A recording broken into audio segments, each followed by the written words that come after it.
Hello everyone, I've got a new video for you.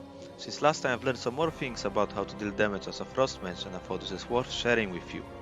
So in my previous video I was asked a couple of times why I'm not using Ebon Vault, and the reason for it is that I was using my Flurry spell buff to act together with the Glacial Spike, because what Flurry does is that when you are using it, it increases the critical strike chance of any spells while the buff is active. So if you combine it together with Glacial Spike, it was worth more for me than using it with Ebon Bolt in some of the occasions. And as you see in those screenshots, you can reach even 11 Glacial Spikes in a row to hit 100% chance, and that works as well on the boss fights in Mythics.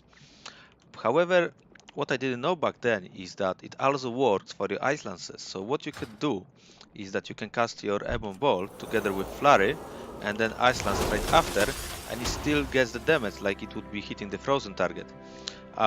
Now it was 11k, but it would be 22 if that would be a critical chance, because my crit strike at the moment is quite low, but if it's higher it's always guaranteed anyway.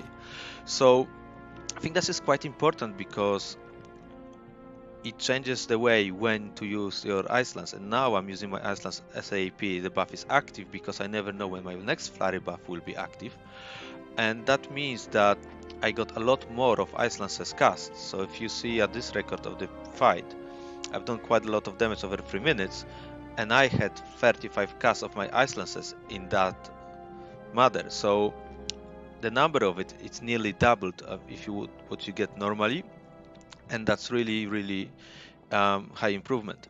And the reason why I'm using now Ebon Bolt is that you get Ebon Bolt plus Flurry together with Ice Lance, which is great damage improvement, because using Frozen Torch, it doesn't really increase that much the chances of you getting the extra Flurry spells, and with Ebon Bolt this is kind of guaranteed. So I'll do it again, Ebon Bolt, Flurry and Ice Lance straight after, and Ice Lance get the damage buff. And that applies if you use the Flurry together with your Frostbolt or if it's your Glacial Spike. And you always want to use your Ice Lances before your Flurry, because otherwise you're losing an extra Ice Lance pretty much.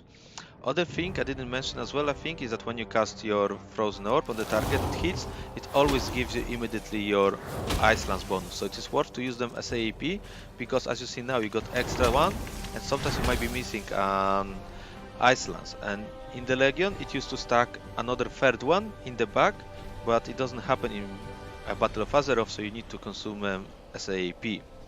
And that's why I'm not waiting for my caster flow to go high as well, because I don't know when my Flurry buff will pop up to give me an extra Ice Lance. The last thing I wanted to mention is that I'm no longer using Comet Storm, even if this is more effective in a single target. On many boss fights, you've got more than one target, occasionally or all the time. Splitting Ice is very good then, because you're not losing damage if you're hitting other target a lot. Another thing about the Splitting Ice I'm finding is that it's very effective if you use the Glacial Spike with your Pet Nova or Flurry spell active, and because it hits for so much, it can sometimes hit for me for 180k. The other targets portion of quite a lot of damage, and even with the group of 4 enemies, Comet Storm doesn't really balance that, so I think it's a better win-win situation. I think that's all I wanted to say. That was quite short. I'm thinking about recording video maybe about the raid bots and Rider.io if people don't know about them, because I think that's quite useful for new starters. So enjoy your game and see you next time.